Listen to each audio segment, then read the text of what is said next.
Jama'a assalamu alaikum wa rahmatullahi wa barakatuhu. Barkanmu da sake saduwa a cikin wannan sabon bidiyo wanda zan yi gargadi ko kuma zan gaya mana akan ainihin menene trade da higher time frame. Kafin nan ku sani cewa wannan bidiyon yana zuwa muku karkashin broker mai suna EXCO broker wanda suke bamu dama mu bude account zamu iya fara trading da small account. So in baka yi rijista ba akwai link a description yana nan na saka, da ka danna zai kai ka a wajen registration link din. So sai ka danna ka bude live account ne ga waɗanda suka zo sababbi. Akwai normal account, misali training account da dai sauransu. To kafin nan kai tsaye zan shiga cikin darasin. Wannan gargadi ne zan gaya mana dangane da masu cewa ba za su yi loss a trade ba. No, wajibi ne sai ka yi loss a trade komai iyawarka, sai dai abin da ake so winning ɗinka ya fi loss ɗinka yawa. Akwai wanda ya tura mini da chat ɗinsa na ga cewa yana da misali dollar misali 50 a cikin account kuma ya buɗe yana day trading. Ta yaya za ka yi amfani da higher time frame alhalin baka da ilimin Forex kuma ka ce ba za ka iya trading ba? Kamar yadda na yi darasi a baya cewa shine duk candle ɗaya da kuke gani a nan kwana ɗaya aka ɗauka ana yin shi. Duk candle ɗaya a nan gurin kwana ɗaya aka ɗauka ana yin shi. Duk wannan yana ɗaukan 24 hours komai kankantarsa. So a 24 hours din nan sai ina da misali $10 sai na zo sai na buɗe trade a wannan ɗan week ɗin kawai. A wannan candle din kafin na shiga trade ɗina kowa ya riga ya san cewa a candlestick da muka yi misali candlestick formation, kowa ya san cewa wannan reversal formation ne saboda muna kiran shi bearish engulfing. Bearish engulfing, wanne ne bearish engulfing din? Wannan shine candle din, shine bearish. To kai baka san yanda zaka shiga trade a wannan candle din ba, baka da knowledge in technical analysis, baka san yanda zaka shiga trade a wannan candle din ba. Misali a wannan candle din in aka zo nan gurin, misali kasuwa ta zo nan gurin sai ka ce zaka shiga a nan gurin. So lokacin da kasuwa ta zo nan gurin idan ba ta yi wannan motsin fa kudinka zai iya karewa. Kudinka zai iya karewa saboda in ka kula wannan candle din gaba ɗayansa 24 hours ne. To duk tafiyar da zai yi maybe sai ya kwana ɗaya kafin ya gama wannan tafiyar ya dawo. So tafiyar da dawowar gaba ɗaya zai yi shi a cikin wannan 24 hours din. To abin da nake so na nuna mana a nan shine idan kana da smaller time frame, to wannan kana da small account, ya kamata ka yi amfani da lower time frame. Kada ya wuce misali kamar time frame ɗinka, misali in dai ƙaramin time frame kake in dai small account kake da shi, ka yi amfani da small time frame. Ka ɗauki higher time frame ɗinka ya zauna shine misali 4 hour, 1 hour, 15 minute entry. An gane? So idan ni ne misali in zan yi tambaya cewa da Allah wannan kasuwar a higher time frame me take bamu ne? In kuka kula cewa za ku ga tana misali wannan tafiyan ne, tana making higher high, higher low, higher high, higher low. To tunda muka samu higher high, higher low, to kun ga muna da uptrend kenan. So muna da uptrend, ta ina za mu samu mu shiga kasuwa? So dole fa a uptrend din nan misali mu ɗauki iya nan gurin. In ce a nan gurin ina so na samu opportunity na shiga kasuwa. So a nan gurin din ina so na samu opportunity na shiga kasuwa. Bari na concentrating a iya nan gurin. So kuma ga ainihin moving average ita price bai zo ya taba ta ba. So kuna nufin kawai zan shigo kasuwa ba tare da na jira na samu confirmation ba? Sai na zo sai na ce to dole a jira na sai na jira kasuwa ta dawo, saboda na ga gashi an bani misali reversal formation, candle reversal formation. Na san cewa kasuwar ƙasa za ta yi, so sai na jira har sai ta zo ta taba. To bari mu kirga abin da nake so na nuna mana. How many days aka yi kafin kasuwar ta zo gurin? Bari ku gani. 1 2 3 4 5 6 7 8 9. Kun gani? Sai da ta zo, ko kuma mu bar shi a 8 din, sai da ta yi kwana 8 tukunna ta zo a candle ɗina. So that means kenan in dai ina trading higher time frame sai na jira kwana 8 tukunna zan samu opportunity na siya. So kun ga da na siya kuma kasuwa sai ta yi ta fara tashi 1 2 3 4 5 6 7 8 9. Kun gani? Kun ga kwana 8, a kwana 8 na shiga. So bayan na shiga a kwana 8 misali ta yi dropping na kwana 8. So haka ba fa ribar in zan jira sai na jira how many days? 1 2 3 4 5 6 7 8 9 10 11 12. Kun gani shine misali zan ɗauki profit ɗina. Na shiga na ji jira na kwana 8, na yi holding na a kwana 12. So wannan shine saboda menene duk ainihin one candle yana kwana ɗaya ne, 24 hours yake yi. So ta yaya zaka ce kana da ƙaramin account zaka yi holding? Ka tuna fa cewa kasuwa za ta iya motsi, ta dawo, ta yi sama, ta koma, ta ƙasa, ta waye.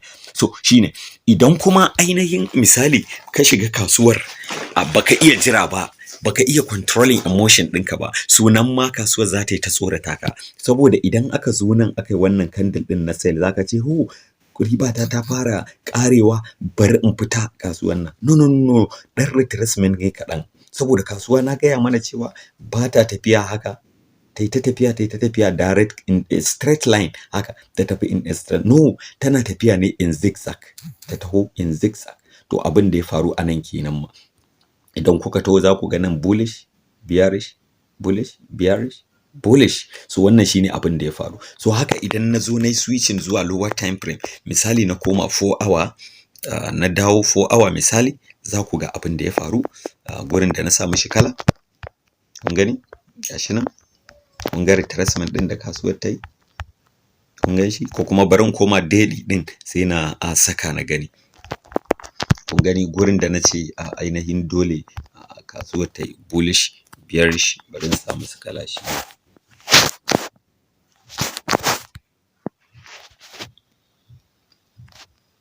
gashi nan gurin. Wa'annan jajayen candles. To don haka bari mu gani sai na yi switching zuwa 4 hour sai mu ga me ya faru. Kun gan shi nan, gashi nan abin da ya faru cikin nan, gasu nan. Kun ga da kasuwar ta taho daga nan, sorry, da kasuwar ta taho daga nan, ta taho sai ta yi dawowa ta waye. So kaga automatically anan duk a cikin riba kake. So amma kuma sai ta taho sai ta ƙara yin ɗan birki, ta ƙara samun wani tafiyar ta yi sama. So shine muke kira continuation pattern. Kun ga ainan in kuka kula ga waɗanda suke bibiyan mu, na yi bayani akan menene wannan. Za ku ga cewa rally base rally ne, ko ba haka bane? Saboda idan kuka lura za ku ga cewa nan consolidation ne. So da kasuwar ta taho sai ta shigo ta consolidating, sai ta ci gaba da up move ɗinta. So abinda nake so mu gane shine ba zai yiwu ka sa kuɗi kaɗan a broker, misali kamar EXCO broker, ka sa mishi kuɗi kuma ka ce za ka yi trading da higher time frame, kuma dan kai loss ka zo ka zargi broker ba. No. Broker ba za su kashe maka account ba. Iya skills ɗinka, iya ainihin kuɗin da zaka samu, iya rashin skills ɗinka, iya ribar da zaka dinga rasawa a kasuwa. So ina gaya mana cewa komai iya trade ɗinka, idan dai har baka tsaya kayi trading based on a time frame din da ya dace kai trading da size na account ɗinka ba, to ka sani fa cewa you are at risk. Misali yanzu da na shiga anan sai na sa stop loss ɗina a ƙasan wannan candle ɗin. So a stop loss ɗina a ƙasan wannan candle ɗin, shi ma zan zo na nuna yanda ake risk management, yanda ake calculating stop loss. Wannan ɗan gargaɗi ne da nake gaya mutanen da suke cewa wai me yasa suke loss a trading. Dalilin da yake kawo loss a trading shine using higher time frame with a small account. Shine ka dinga amfani da higher time frame amma kuma da ƙaramin account size ɗinka. Ma'ana scalping kenan. In dai scalping za ka yi kuma ƙaramin account ne da kai, so sai ka koma lower time frame. Misali kamar nan gurin. Kamar nan gurin. Kun ga a daily time frame how many days? 1, 2, 3, 4, 5. To a 5 days din sai na shiga anan. Shine inda yazo ya taba indicator ta. So sai na zo sai na ce to shikenan a nan 5 minutes bari na highlighting wannan candle din. Shi kadai na ce shi kadai zan yi scalping da shi.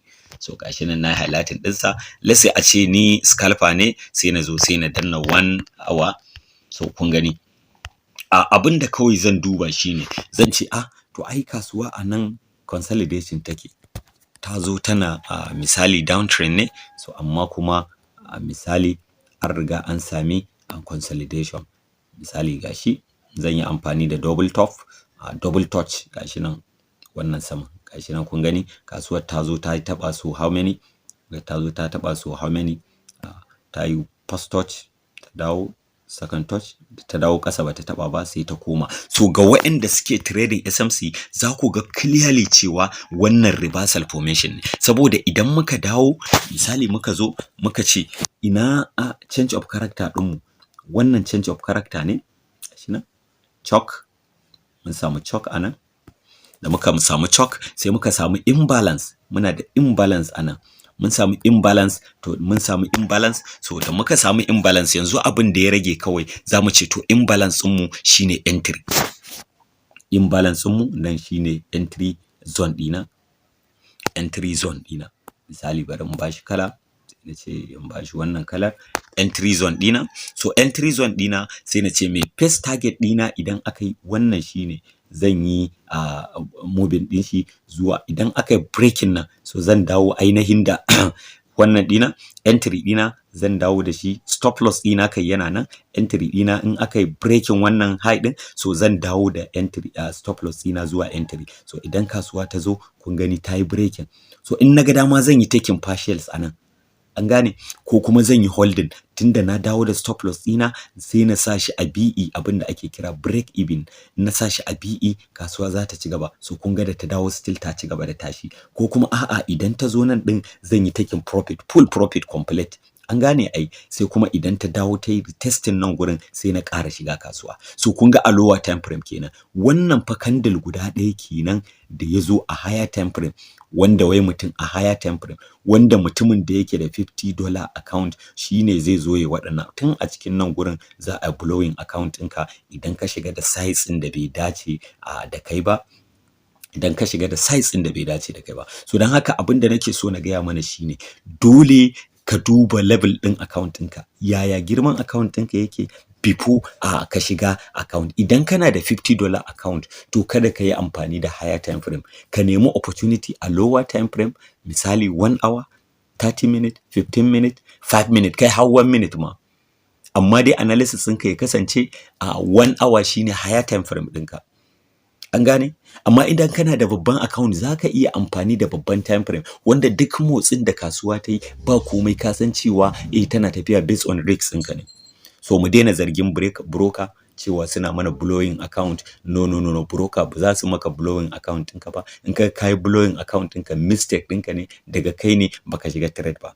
Kada ku manta kuna tare da EXCO broker, kuma insha Allah akwai tips and strategy. Za mu ɗora darasin mu a bidiyo na gaba insha Allah. Wannan gargaɗi ne da masu ci mun ai broker suna EXCO broker suna blowing account ɗinsu. No, ba haka bane ba. Mun gane ai. So assalamu alaikum wa rahmatullahi wa barakatuh.